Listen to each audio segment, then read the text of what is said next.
Hello mga anak, good morning.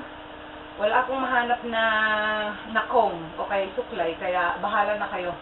Eto na lang, kamay ko na lang, alright? Huwag niyo lang isipin na hindi ako nakasuklay, kaya pasensya na. Isipin niyo na lang maganda ang lola niyo ngayon. Okay, talagang maganda ang lola niyo kasi maganda ang araw ko. First of all, andito lang ako tahimik, wala akong kasama, walang nanggugulo sa akin. Si Kid naman nandoon po at nagpa-check up, kumuha ng gamot doon sa kakilala ng doktor kasi magmula nung isang araw, talagang hindi po siya mapakali dahil yung ubo niya hanggang sa umuubo siya ng talagang very, very thick na yung plema, ganun. Hindi ko alam kung bakit po. Pagkatapos bigla siyang nilagnat, kaya by that time na sana, pupunta na sana ako sa show ko. Natural siya naman kasi yung magdadrive, siya yung bodyguard ko at lahat-lahat. Wala naman kasi akong ibang taga-drive dito or whatever. So, wala rin taxi dito. At kung may taxi man, sobrang mahal naman po dahil sobrang napakalayo yung pupuntahan namin. So, sinabi niya sa akin na sana naman, huwag mo akong iwan. So, naisip ko, oo nga naman, di ba? Dahil lang sa gusto kong kumita ng 60,000, ano naman yung kanyang health, di ba? So, kung pinilit ko pa siya na mag-drive, hindi lang po worth 60,000 yung gagastusin namin sa hospital pag kami na-aksidente, o kaya hindi mo alam kung yun na pala yung araw na kami matitigok na pala because of an accident dahil sa mangyayari or whatever na it can possibly come, di ba? So, anyway, nagpapasalamat naman ako dahil kinabukasan may nagbigay sa akin ng coins. Nagulat na nga lang ako dahil kapopost ko na wow, mayroon nga siyang niluto na tokwa pero wala naman palang kanin kasi nung pinuntahan ako nung dalawang bata, dalaginding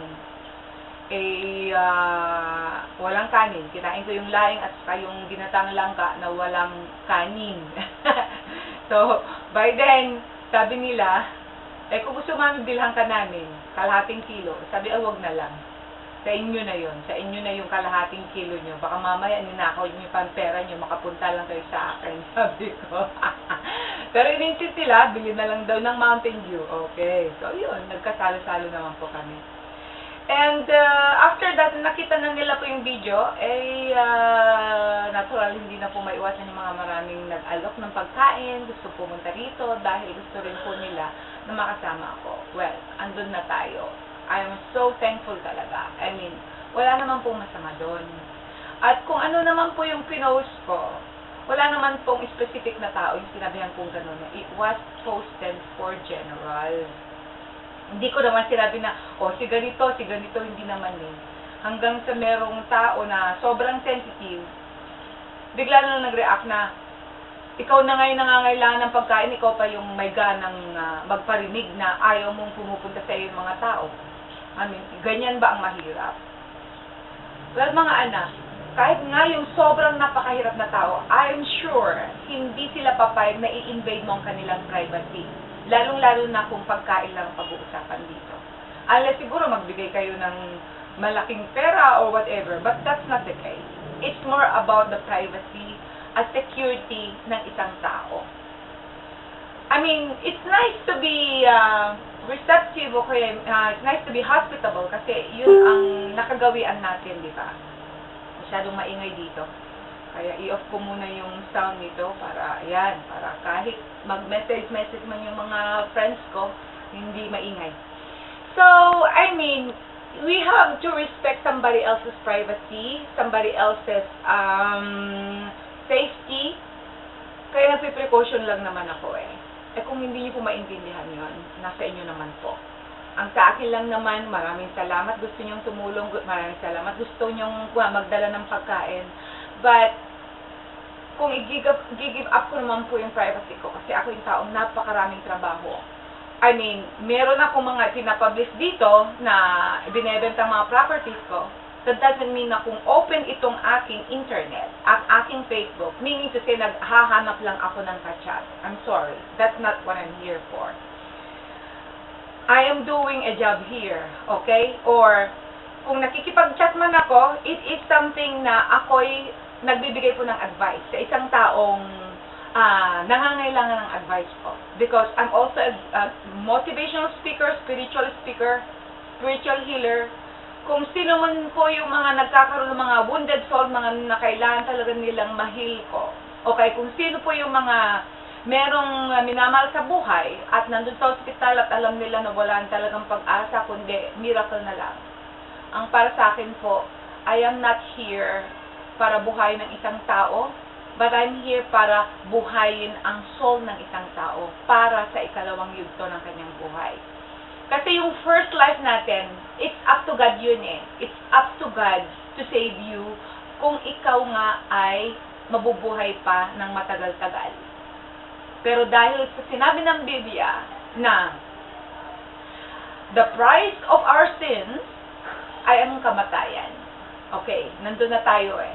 Of course, di ba? Kung inabuso mo nga naman yung katawan mo, kung inabuso mo nga naman kung ano yung mga dapat mong gawin, pangalagaan ng katawan mo, natural.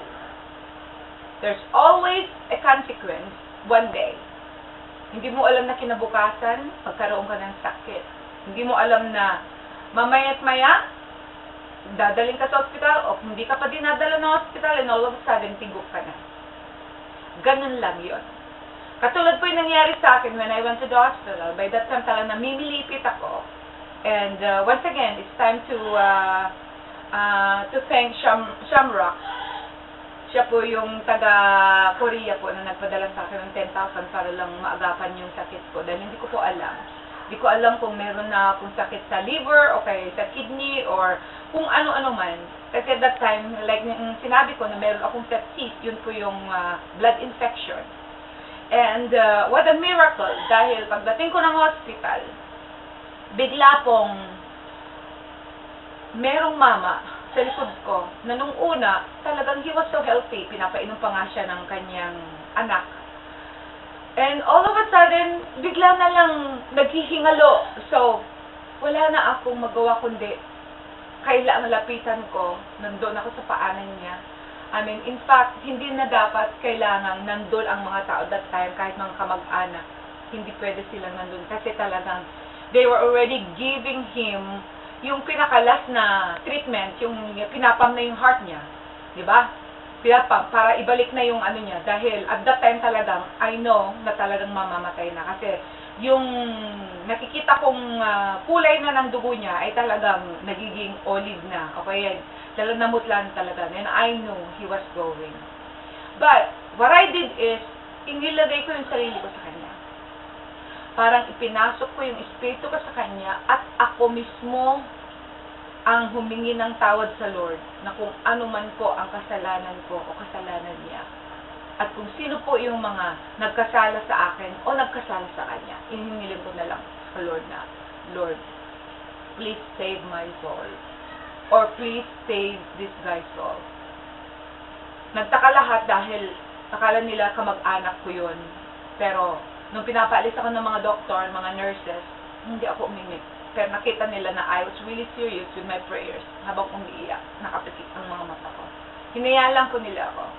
And all of a sudden, nung natapos na yung prayers ko, minulat ko ang aking mga mata. And he was gone.